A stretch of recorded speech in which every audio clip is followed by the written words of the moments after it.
look nice, it's not going to make sense why it looks that way because it's taken away from the references that it's taken.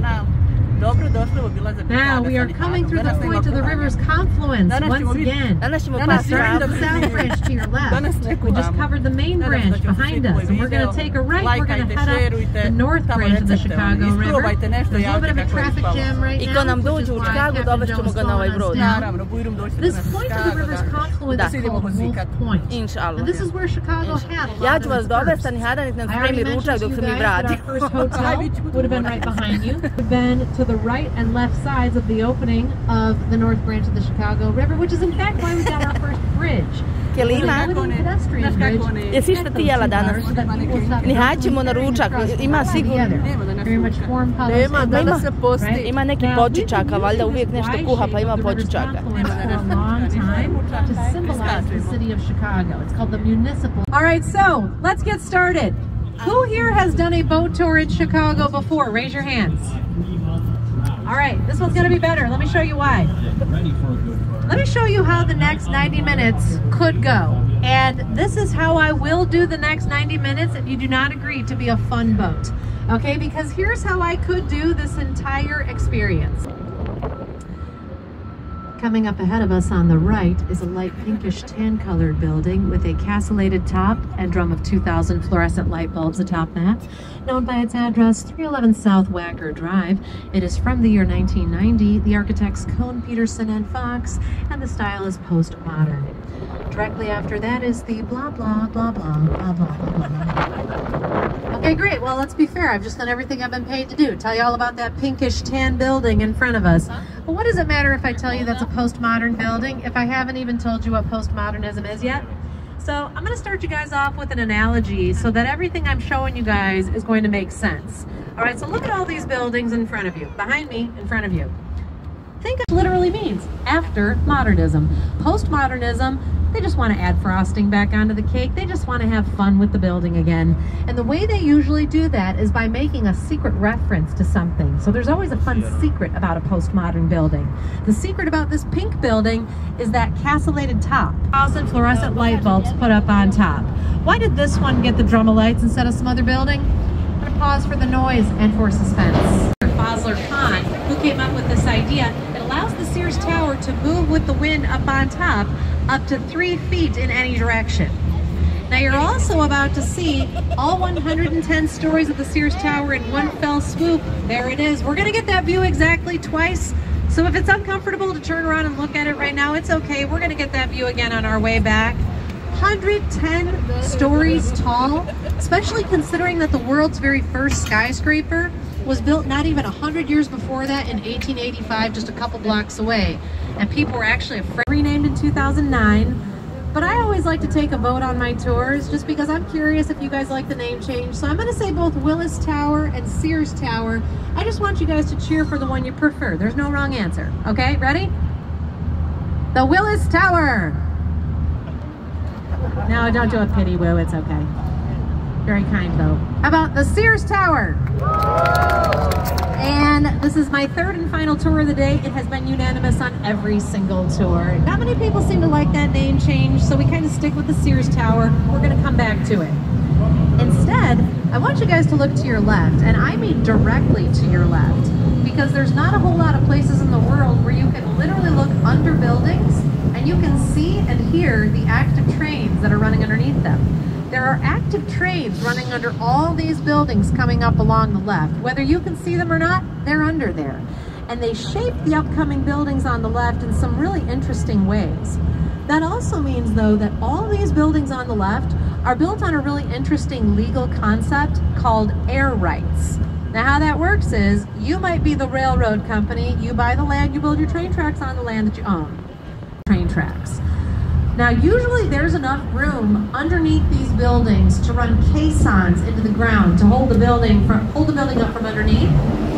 Sometimes, though, there's too many train tracks crisscrossing under a building, so they have to figure out some other way to hold up the building's weight if they can't do it entirely from underneath. And that's why I want you guys to be thinking about the next building I want to tell you about, the Boeing headquarters building coming up on the left after the bridge. And by the way, I'm not skipping either of these. Don't worry about it. I'm not skipping anything, all right? I am planting knowledge seeds, my friends, and we are going to harvest our knowledge plants together at the end of the tour, you'll see. Now back to the Boeing headquarters building. So this one is another postmodern. There's one big house directly to your right. You guys would be looking at Chicago's first hotel, the Sauganash Hotel. And if it were exactly March 4th, 1837, you would hear a whole bunch of partying happening inside because they were getting together kind of like that. I did. I'm that good. Because March 4th, 1837, they were getting together inside and deciding that 4,000 people population is big enough to legally be a city. So that's our official birthday, March 4th, 1837, which, by the way, everybody, that would mean that Chicago is a Pisces. Chicago is a Pisces. Kind of emotional. Now, the first building I want to tell you guys about on the main branch is this massive building that we're passing by on the left. From 1931, this is an Art Deco masterpiece called the Merchandise Mart, designed by a firm I'll mention a few more times today, Graham Anderson, Probst, and White. Those heads out front are called the Merchandise Mart Hall of Fame. People like Marshall Streets, they literally plowed through the building, knocked off a bay, finished off the edge, no one even notices. Now, quick question for you guys. Who here has never been to Chicago? Raise your hands. Raise them proud. There we go. Even if you've never been to Chicago, you've seen these corn cobs somewhere, haven't you? Because these are super iconic buildings coming up on your left. And we do tend to call them the corn cob towers, but you'll see as we get closer to them down at the bottom, they have their own little marina down there, which gives them their actual name, Marina City. Now you'll see above the marina, there are restaurants. The House of Blues is tucked back there as well. Above that, professional valet parking. They do not trust people to park their own cars there anymore. Above that, places to live. So the idea that this architect, Bertrand Goldberg, had when he was building these in the 1960s, he saw people leaving Chicago to go live in the suburbs. Building that was designed by a world-famous German architect here in Chicago. I like to use the bridge, the echo under the bridge, to make his name sound as important as it is for worldwide architecture. Ludwig Mies van der Rohe. Dankeschön, Dankeschön. Das wäre für euch. I said that was for you. Or as we say in English, Ludwig Mies van der Rohe. He is so famous for that style. You can even call a big black box like that a very Miesian building after him, and you would be correct and you would sound super cool. Now, we're a little too close to Trump Tower to do it justice. We're going to hit that one on the way back. Instead, I want to direct your attention over to your right. I want to show you guys what a Beaux-Arts style building can look like. This building on your right that is nowadays, that's a hotel, the London House Hotel. And if you don't know where you're allowed to go inside, start off with hotels. You can always go inside hotels. Now, there is something I want to teach you guys about over here on the left. We're going to use our imaginations again. Take away the Apple Store, which by the way has a rooftop that not coincidentally looks like a laptop. Take away the Tribune Tower, gorgeous Art Deco building with French Gothic Revival frosting on top from 1925. Take all that away. And I want you guys to instead imagine a house over there with a couple little buildings behind it, a little barn, a little tannery. You guys be looking at the home of the guy who is considered the father of Chicago. He came here from Haiti in the 1770s. He was the first person who wasn't from here, but he wasn't simply exploring on behalf of some other country like the French explorers were. He came here from Haiti in the 68. It's a residential building called Lake Point Tower, designed by Skipperite and Heinrich. And no, Oprah has never lived there. Please stop telling people that. Sammy Sosa lived there. Oprah never did. That's a big old fat urban legend. And before we take our first break, you guys probably know what Navy Pier is out here to your left. What you might not know is that it wasn't always called Navy Pier. It was actually originally built as Municipal Pier 2. Originally in 1916, it was called Municipal Pier 2, part of a series of piers that were never built, but that one was. Renamed Navy Pier in 1927 to honor the fact that it served as a naval training base. All right, on that note, I'm gonna take a pulse. How's everybody doing? Good, give me a thumbs up. Give me a thumbs down. Just kidding. All right, So this is going to be our first break. It's going to be kind of a quicker break. We're going to take a little bit of a longer break a little bit later. But this will give you guys a chance to absorb information, grab a drink, wave to all the people partying over there. One more thing to tell you about the St. Regis. If you shield your eyes from the sun and look back at the top of the building, there's a big hole up there. What happened? Well, that's another way that buildings can handle wind constantly pushing against them. At the 83rd and 84th floor, that is called a blow-through floor. Imagine, instead of the wind pushing against the building, if there's room for the wind to pass through, it's going to push a lot less. Now, staying over on the left side, we have a building with wavy balconies that's kind of peeking out at us from among these buildings on the left. The building with the wavy balconies tucked back there is from 2010. It's another Studio Gang building designed by Jeannie Gang and her team, and it's called Aqua. It's called Aqua. It's another mixed-use building. You got the Radisson Blue Aqua Hotel. You got some condos in there, a little bit of office and restaurant space at the bottom. Now I'm going to suggest something to you guys. Visit. Ever done that? Raise your hands and then bring them down because this is a low bridge. So if you visit the Tribune Tower at street level, you're going to see it's got about 150 little pieces of famous places from all around the world built into the facade, and they're all labeled. So you can literally go up and touch the Great Pyramid at Giza while you're on your way to the world's largest Starbucks, which I personally think is a really cool thing to do. So we've gotten quite a bit of the tour under our belts. You guys should be looking at things a little bit differently, right? Now, before we get to our next building, I have a favor to ask of all of you. I removed my sunglasses so I can guilt you all into participation with eye contact. We should definitely be the waving boat. Okay? We should definitely be the waving. The rooftop corners are stunning, aren't they? That's an older building for us. It's called the Jewelers Building from 1926. And just in case anyone takes tours because you like that exact architectural, the name of architects, I've got you on that one. Thielbar, Fugard, Dinkelberg, and Giaver. Now staying over on the left side, we're going to jump up one building. We're going to jump up two buildings. We're going to very quickly look to the left, and on the count of three, yell congratulations. 1, 2, 3. Congratulations! You treat her well! And now, staying over on the left, I want to tell you guys about this little brown building coming up over here on the left, because I spend all day kind of skipping over this brown building, and then by the end of the day, I feel a little bit guilty. So I feel like, you know what, I'm going to talk about this little brown building coming up on your left. 55 West Wacker Drive, designed by C.F. Murphy and Associates. It comes from the mid-1960s. But perhaps most importantly about it, it's got a very cool style name, Brutalism. Brutalism comes from not the way the building looks, but the material that those buildings were oftentimes made out of in the mid-20th century, raw concrete, or in French, béton brut. So that's where we get brutal device. And we're entering the north branch of the Chicago River. On the north branch, we're mainly going to be looking at three building types. We're going to see warehouses, we're going to see condos, and we're going to see warehouses that are now condos. So we're going to start out with one of those. This peach building coming up on your left.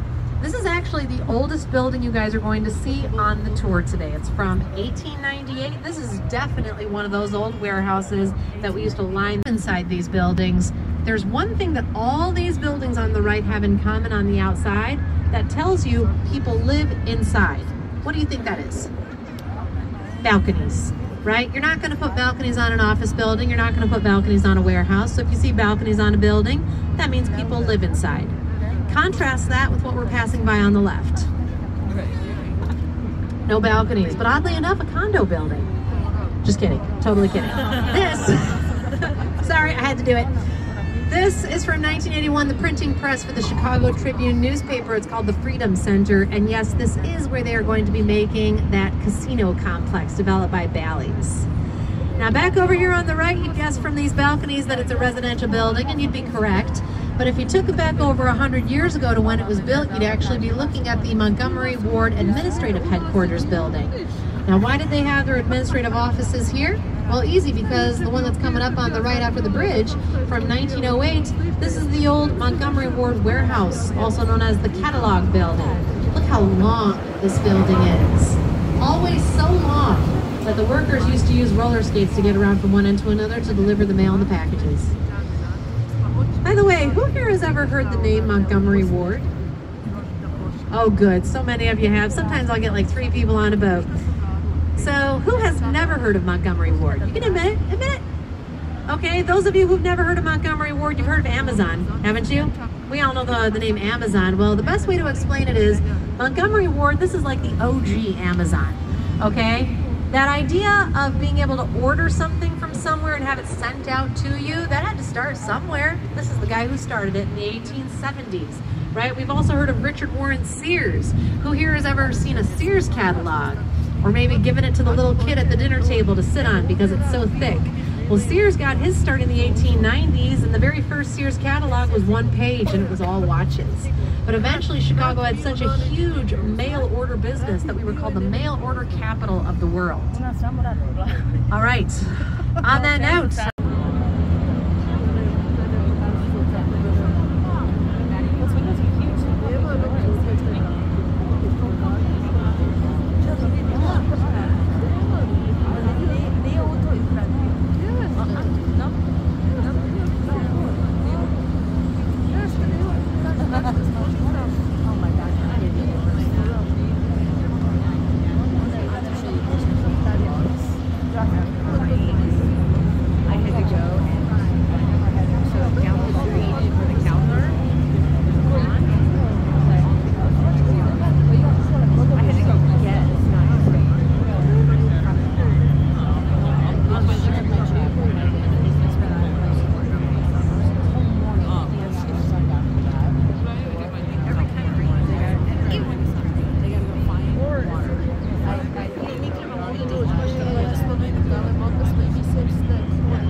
After that, this is a Strauss single-leaf bascule bridge from 1908.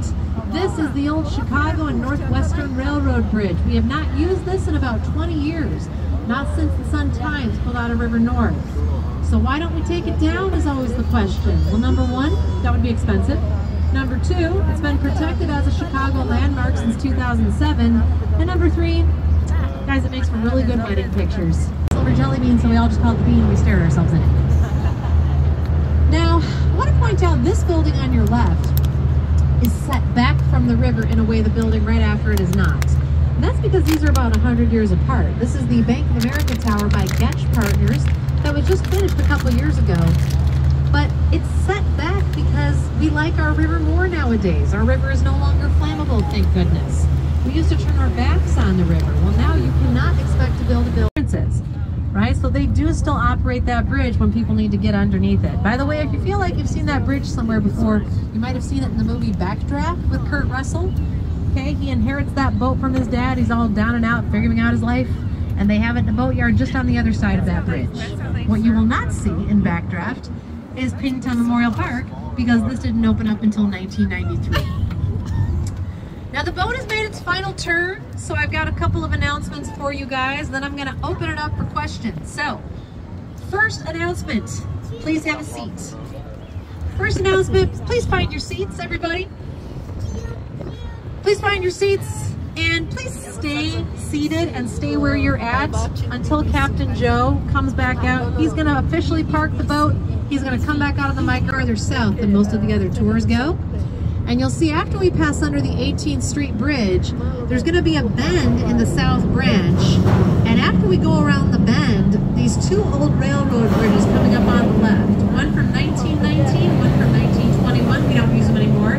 They're going to frame the skyline for a really nice shot. So I usually like to wait till we go around the bend and the Sears Tower kind of makes its way out from underneath those bridges, and then I like to take a picture. So feel free to stand up in your spot to take your picture, but then please do have a seat so that we are not all in each other's pictures. And I'm going to get out of all your pictures because I'm definitely in a lot of your pictures. Around the world when I do these tours, and I cannot tell you how often it would cause a traffic jam over on the dock as people are disembarking, because everyone's asking me, oh, is this one of those tipping things, or do you accept tips? Are we supposed to give you money? What's going on? And so I just decided I'm just going to start working it in as an announcement so you guys know The American tourism industry, think of it like the American restaurant industry, right? So if you go to a restaurant, you enjoy a meal, you consider tipping your waiter. If you come on a tour and you enjoy the tour, yeah, consider tipping your guide. We, of course, accept and appreciate tips. It tells us that you think we did our job well, and I hope you think I did my job well. So to that end, I will be standing over on the dock. I will be the first one off the boat. I will answer any questions that you have left over. I will tell you where to go, what to do, where to eat, what to eat. And you will see me standing there very discreetly holding a massive plastic bucket that says tips on the outside, making my intentions very clear. All right? The last announcement is this, and I really do mean this, you guys.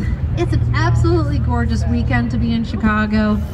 Please do not let a boat ride be the last way you see this city or the only way you see this city. This is only half of the equation, right? Seeing the city from the river is really a pleasant and beautiful experience, but you're missing all the insides of the buildings, right? So to that end, and this is the only bit of self-promotion that I do, I have a walking tour business. It's called Inside Chicago Walking Tours. I designed this logo on Photoshop 10 years ago, and I sewed this patch onto this jacket. All right, Inside Chicago Walking Tours. It's a great way to actually get out and get inside a lot of these buildings that even we as locals pass by all the time without a second thought. So if you'd like a brochure, grab one from me on your way off the boat. So, once again, please remain where you're at, and on behalf of myself, on behalf of your captain and your crew who worked very hard and with whom I will be splitting those tips, and on behalf of this small family-owned and operated business, thank you again for supporting small business, and have a great day in Chicago, everybody. Bye-bye.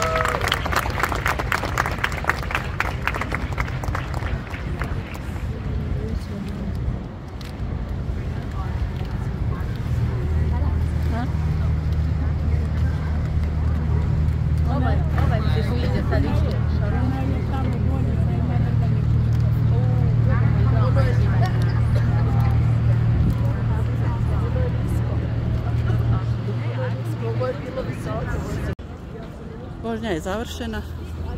Idemo sad malo po gradu da vidimo gdje je šta kako.